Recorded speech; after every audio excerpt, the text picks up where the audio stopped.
By July 12th, near the small village of Prokhorovka, the clash reached its peak. Nearly 2,000 tanks collided in a single, chaotic engagement, the largest armored battle in history. Dust and smoke turned daylight into dusk. Shells exploded at point-blank range. Machines rammed each other like ancient beasts locked in death. The air was filled with the roar of engines and the screams of men trapped in burning hulls. But through that inferno, the T-34s kept coming. They overwhelmed the German flanks, their mobility turning the tide where firepower alone could not. When the smoke finally cleared, the fields of Kursk were littered with the wrecks of both armies. But it was the Soviet banner that still stood. The Germans had thrown their best, and it wasn't enough. From that day forward, the Eastern Front began to move only one way: west. In the months that followed Kursk, the sound of retreat became the new rhythm of the German army. The once mighty Wehrmacht, which had advanced with confidence 2 years before, now stumbled backward through the same towns it had conquered. The T-34 led the way, storming through fields and villages once soaked in Soviet blood. Its engines echoed like a promise that the land taken would be reclaimed. Everywhere it went, it carried the ghosts of those who had fallen. Burned-out husks of German Panzers lined the roads, silent monuments to broken arrogance. The soldiers who once mocked the clumsy Russian tank now feared its silhouette in the mist. The hunter had truly become the hunted. Each advance pushed the Reich closer to its breaking point, and every kilometer gained was paid for in courage and steel. By 1944, the T-34 had evolved again. The new T-34-85, armed with an 85-meter gun and a 3-man turret, emerged from the factories of the Urals, a direct answer to the German Panthers and Tigers. It was faster, more powerful, and easier to command in battle. When it first rolled across the front lines, Soviet crews felt something rare in war: confidence. They no longer fought in desperation, but with belief that victory was within reach. Across Ukraine, Belarus, and the Baltic states, the Red Army surged forward in vast armored offensives. Columns of T-34s stretched to the horizon, raising dust that could be seen for miles. Civilians wept as they saw the Red Star return. For them, it was not just a tank. It was deliverance. The iron machine had become a symbol of liberation, grinding oppression beneath its tracks. Yet victory did not come easily. Each battle was a graveyard of men and machines. The T-34 was powerful, but it was not invincible. Thousands were lost to ambushes, mines, and air attacks. Crews were often burned alive inside their own tanks, their sacrifice unmarked and unnamed. Still, they fought on.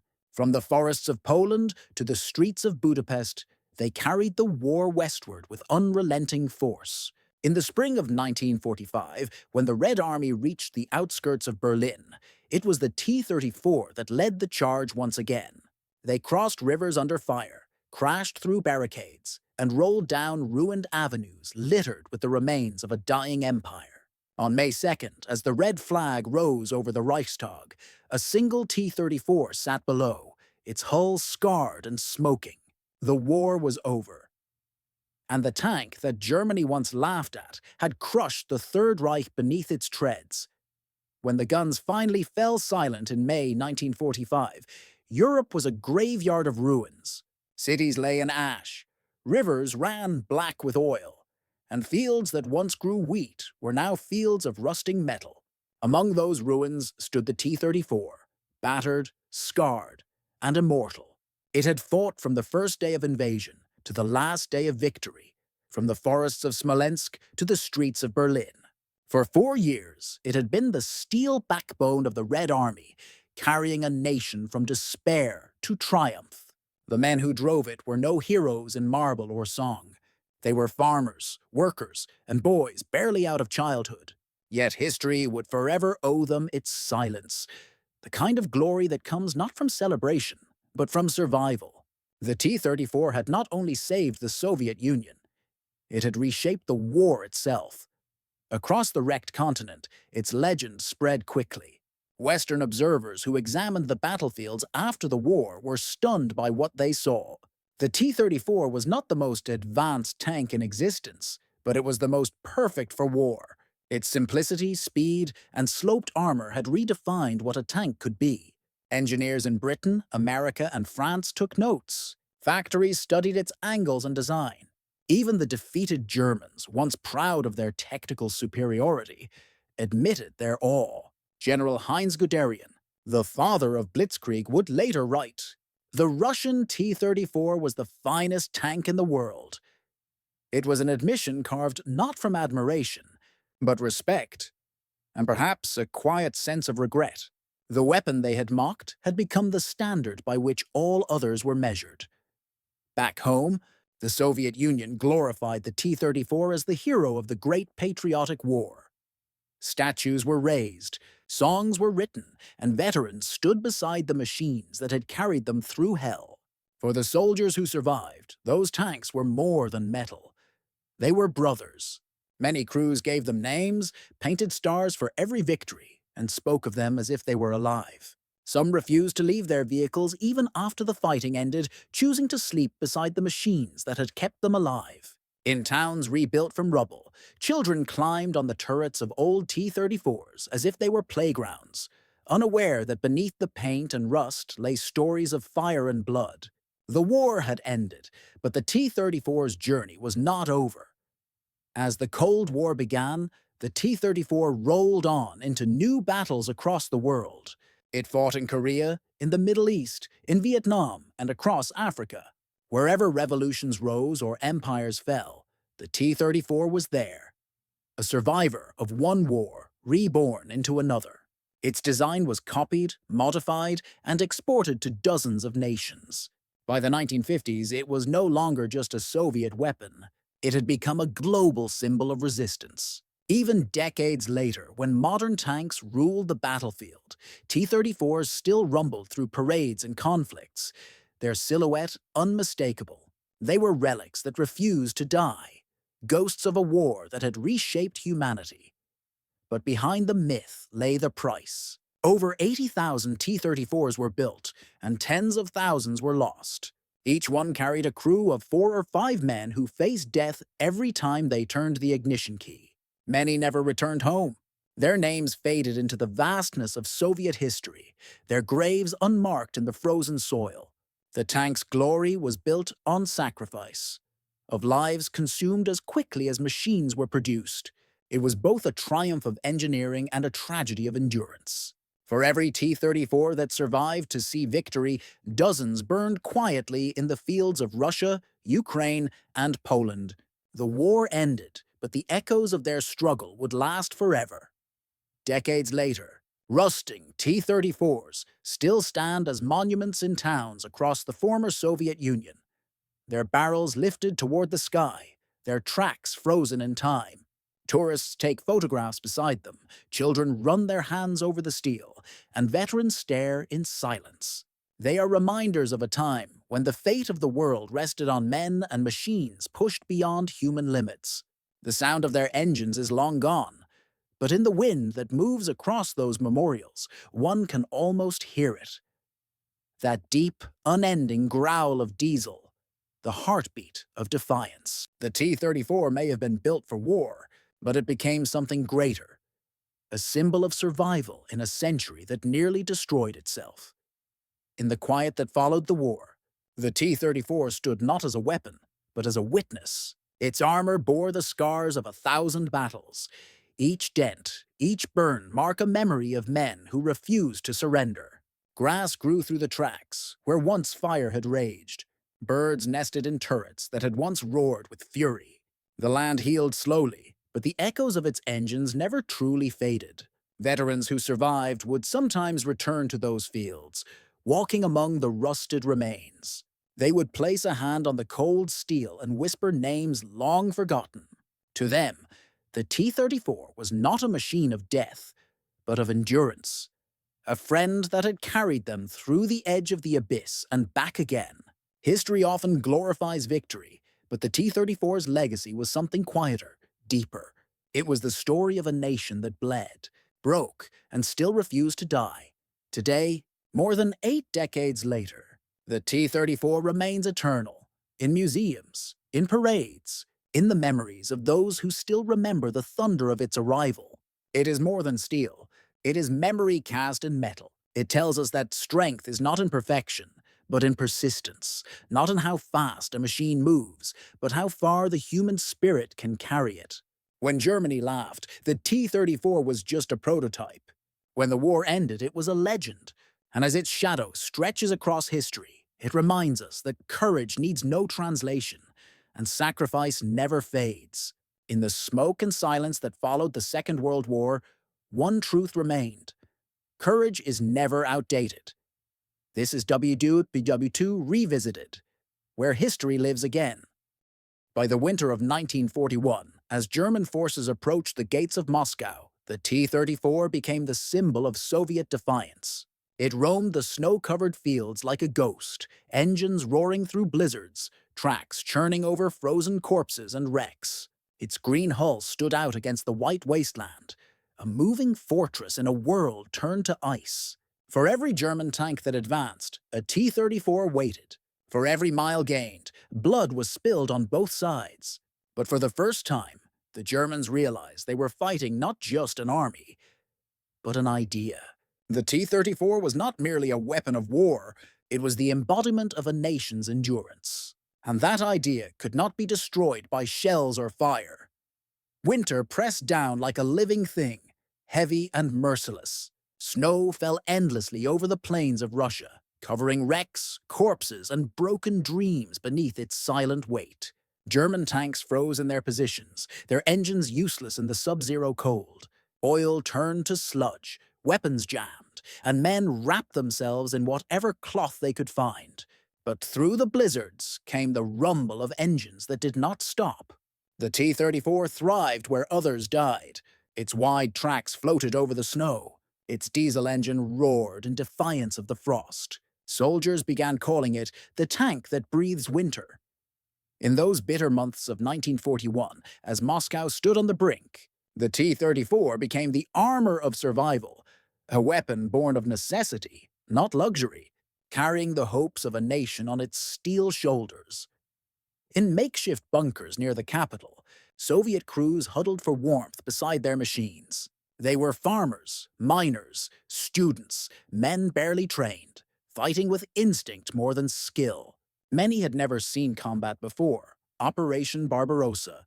Now they slept beside tanks that were their only protection from death. The smell of diesel and gunpowder mixed with sweat and smoke. Above them, the distant thunder of artillery never ceased. They repaired broken treads with their bare hands, scavenged fuel from dead German machines, and painted over bullet holes with mud. Letters from home spoke of hunger, frostbite, and fear. Yet in their silence there was something unbreakable, a kind of faith. "We will hold," one gunner wrote in his diary, "because there is nowhere left to fall." The German offensive had been built on momentum, fast, decisive, and brutal. But by early 1942, that momentum was dying.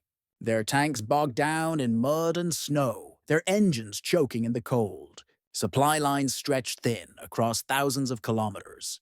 And everywhere they turned, the T-34 appeared, unexpected, relentless, unstoppable. German commanders began to dread the sight of that angular silhouette on the horizon. Reports described entire Panzer divisions halted by a handful of T-34s, their shells bouncing off uselessly. It was like fighting a wolf with bare hands, one officer recalled. What began as laughter months earlier had turned into quiet terror. The Wehrmacht, once invincible, was learning the limits of its own machines. Back in the heart of the Soviet Union, factories ran day and night without pause. The air above the Ural Mountains glowed red, from foundries pouring molten steel into molds.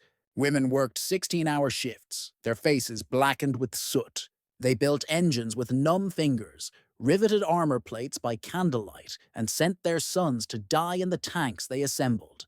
Each T-34 that rolled out of the plant was more than metal. It was a fragment of someone's soul. The smell of oil and iron became the smell of hope. Soviet engineers refined the design with every passing month. Fewer parts, faster assembly, more durability. In the grim arithmetic of war, the T-34 was the only equation that worked.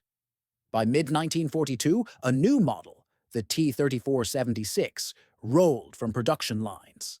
Its gun had improved optics, its armor thickened.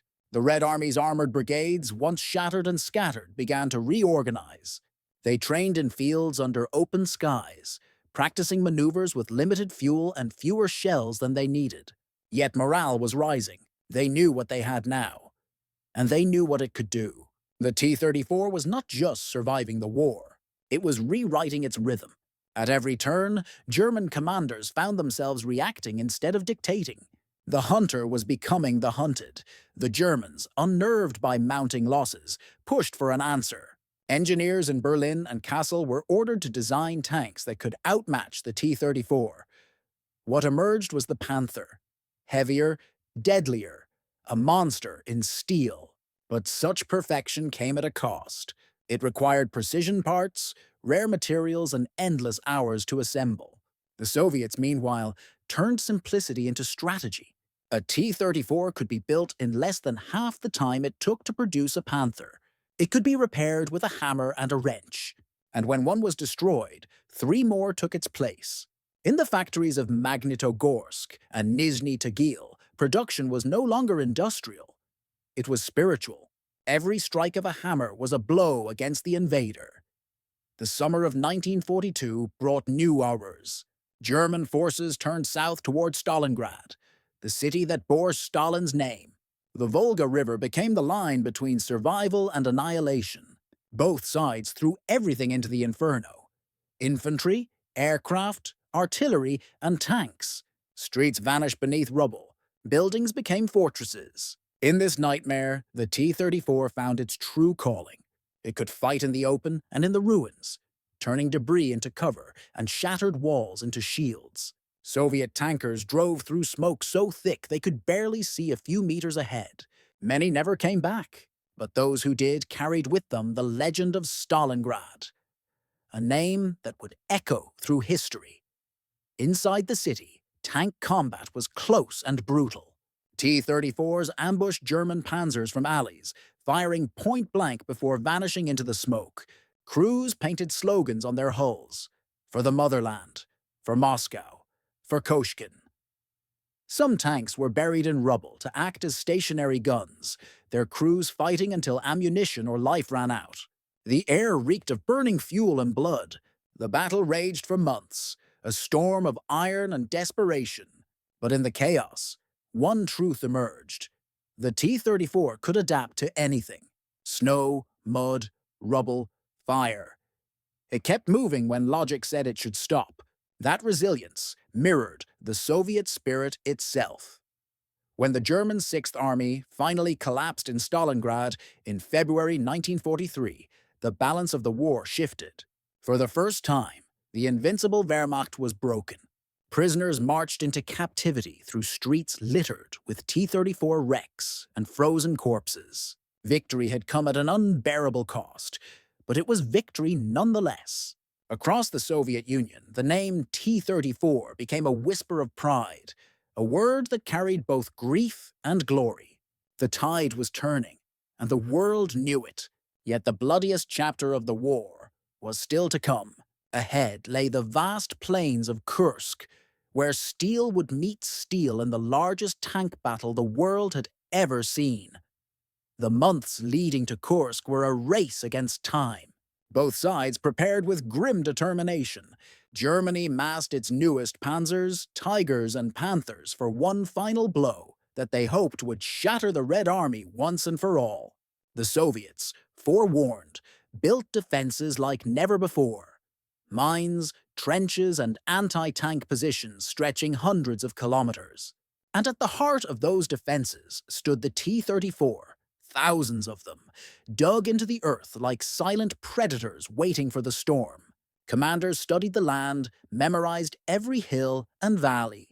They knew this battle would decide the fate of the Eastern Front. And so, as the summer sun rose over the Russian plains in July 1943, the world held its breath.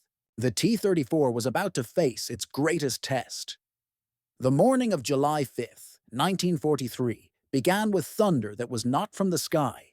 German artillery opened fire across the Kursk salient, unleashing a storm of metal unlike anything the Eastern Front had seen. The ground shook as shells tore through soil and steel. Overhead, the air vibrated with the drone of hundreds of Stukas diving toward Soviet lines. But beneath the smoke and fire, the T-34s waited, buried in defensive pits, camouflaged under netting, engines silent. Tank crews sat inside, gripping controls, sweat freezing on their faces. The radio crackled with a single word. Ogon. Fire. Across the steppe, thousands of T-34s roared to life at once, their diesel engines howling like beasts awakened. The German offensive, named Operation Citadel, had begun.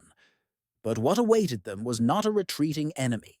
It was an army ready for vengeance. As the Panzers advanced, they met a wall of resistance. The T-34s surged forward in waves, firing and maneuvering through dust and chaos. Smoke obscured the horizon. The earth itself seemed to tremble under the weight of steel. German Tiger tanks, massive and terrifying, rolled toward the Soviet lines, their shells capable of piercing anything in their path. Yet the T-34s refused to yield.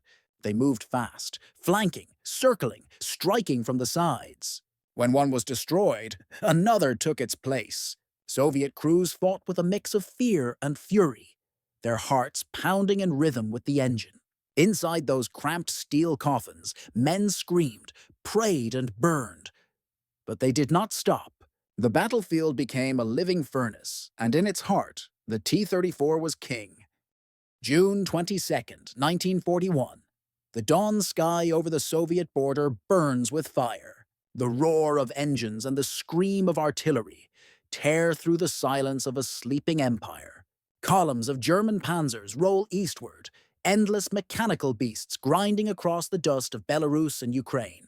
Villages vanish under clouds of smoke. Civilians run barefoot through fields that moments ago were peaceful. Above them, the Luftwaffe dives, steel wings flashing in the sun. Operation Barbarossa has begun, the largest invasion in human history. The Wehrmacht believes this war will end in weeks. In their path stands a Red Army ill-prepared, outdated, and fractured by Stalin's purges. But buried deep in the chaos, hidden among retreating columns, lies a secret the Germans have not yet met. A new tank, raw and untested, waiting for its moment. On the dusty road outside Minsk, German tank crews laugh as they drive past burning Soviet wrecks, BT-7s and T-26s torn apart like paper. Their 37mm guns had no trouble cutting through these relics. The Russians build toys, not tanks, one commander reportedly joked. But miles ahead, in the tree line, a Soviet machine idles, low, angular, almost silent. Its crew, young and exhausted, stare through periscopes at the approaching gray column. The driver's hands shake on the levers. The gunner whispers a prayer. This is the T-34, model a 1941. Its 76.2-meter gun loaded and ready. When the Germans appear, it does not retreat. It moves forward, slow, steady, deliberate. The laughter ends the moment its first shell hits. The explosion rips through the lead Panzer III. The German crew never sees it coming. Dust rises, shrapnel sings, and confusion erupts among the column. Was ist das? Echoes across the radio. Through binoculars, the German officers stare in disbelief. The Soviet tank is still there, shrugging off hits like a ghost.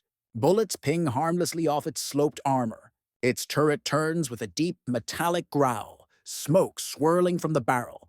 Within minutes, the ambush is over. The road is silent again, littered with wrecks that just hours earlier represented the pride of the Reich. For the first time since the invasion began, fear creeps into German armor crews. They have met something new, something terrifying. By nightfall, reports begin flooding German headquarters. Unidentified Soviet tanks, fast and nearly indestructible, are halting advances across multiple sectors. Some officers dismiss the claims as exaggeration. Others know better. In the days that follow, more units encounter the mysterious T-34s, appearing from the fog, striking and vanishing into the forests. The myth begins to form. The Russians have a phantom weapon, but behind every steel hull lies a human story of engineers, workers, and soldiers who built it with their bare hands under conditions no army in the world could endure. The T-34 was not just a machine. It was the Soviet Union's heartbeat, forged in desperation and destined to save a nation. In the years before the invasion, the Soviet Union had been building its strength in silence. Behind the walls of factories stretching from Kharkov to Leningrad, engineers worked day and night under the shadow of Stalin's watchful eye.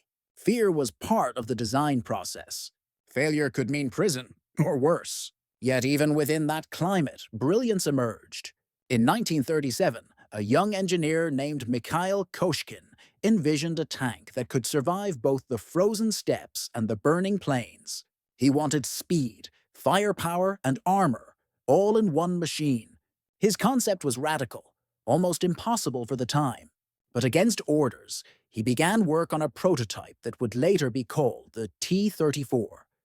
It was not just a tank, it was a gamble, one that would decide the fate of millions. At the time, the Soviet armored force was built around the BT series. Light, fast, but fragile. They were designed for mobility, not survival. Koshkin saw their weakness. He had tested the BT's armor himself, watched it crack under gunfire, and swore to never repeat that mistake. The world was changing. Germany's rearmament had begun, and whispers of new tanks, Panzer IIIs and IVs, were reaching Soviet ears. The Red Army's doctrines still favored offense over defense, but Koshkin's vision was different. He wanted a tank that could outlast the enemy, not just outrun him. A tank that would move through mud, snow, and fire, without breaking down or surrendering its crew to death inside a tin shell. By 1939, as war erupted in Poland, the Soviet Union watched and learned. German blitzkrieg, a lightning war, swept across Europe with terrifying precision. Tanks, planes, and infantry worked in harmony, smashing through lines that had stood for generations. The Soviet high command was impressed, but uneasy. Their own machines, outdated and unreliable, could not match that coordination or power. In secret, production of Koshkin's design accelerated. The prototype, named A-32, evolved quickly under pressure. Its armor was angled, a revolutionary idea that deflected shells rather than absorbing them. Its diesel engine, the V2, gave it speed and endurance, unmatched by any tank of its weight. For the first time, the Soviets had a weapon that could challenge Germany's best, if they could build enough of them in time. But the road to creation was brutal. In early 1940, Koshkin led a small convoy of prototypes on a daring 2,000-kilometer test drive from Kharkov to Moscow, through snow, mud, and rain. It was both a demonstration and a plea for approval. The tanks survived the journey, proving their worth, but the man who created them would not. Koshkin fell ill with pneumonia during the test, his health broken by exhaustion and cold. He died months later, never seeing the T-34's triumph. His successor, Alexander Morozov, took over the program, perfecting the design while production began under unimaginable pressure. By mid-1941, when Hitler's armies rolled east, only a few hundred T-34s existed. They were scattered, uncoordinated, and often crewed by barely trained soldiers. When the invasion came, chaos swallowed the Red Army. Communication lines collapsed, supply depots burned, and entire divisions disintegrated in the German advance. Thousands of Soviet tanks were lost in the first weeks. Not to combat, but to mechanical failure, fuel shortages, and abandonment. And yet, wherever a T-34 appeared, the German spearhead slowed. Its armor could not be pierced by standard anti-tank rounds. Its wide tracks glided across mud that bogged down German machines. Reports from the front began to alarm high command in Berlin. One officer wrote, "Our guns are useless against them. It is like shooting peas at a stone wall." The T-34 had entered the war, not as a myth, but as a revelation. Still, numbers were against the Soviets. Germany fielded thousands of tanks, and the T-34s were few, often operating without air cover or coordination. Many were destroyed simply by being overwhelmed. But each loss came with a lesson. Crews learned how to fight smarter, using ambush tactics, striking from forests or ridges, hitting and fading. Mechanics learned how to repair the tank in the field with basic tools. And factories learned how to simplify production. Fewer parts, faster assembly. The T-34 was evolving even as the Red Army bled. Every destroyed tank became a blueprint for a better one. It was the kind of brutal education that only total war could teach. Meanwhile, the Soviet industrial machine was being uprooted. Entire factories were dismantled, loaded onto trains, and shipped east beyond the Ural Mountains, away from the advancing Germans. Women, children, and old men became the new workforce. They labored in freezing temperatures, surrounded by the roar of furnaces and the clatter of steel. Sleep was a luxury. Food was scarce. Yet under those impossible conditions, the T-34 was reborn in numbers that stunned the world. By 1942, the Soviet Union was producing over 1,000 tanks a month. Every one of them carried not just steel and fuel, but the will of a nation refusing to die. The Germans, meanwhile, scrambled to adapt. They introduced the Panzer IV OSVF F2, armed with a long 75mm gun, capable of challenging the T-34, and began work on heavier machines like the Tiger and Panther. But even as their technology advanced, they could never match the T-34's balance of simplicity, speed, and resilience. It was the perfect blend of design and necessity. It didn't need perfection. It needed to keep moving, keep fighting, keep surviving. That was its genius. And as the Eastern Front turned into a grinding war of attrition, survival became victory.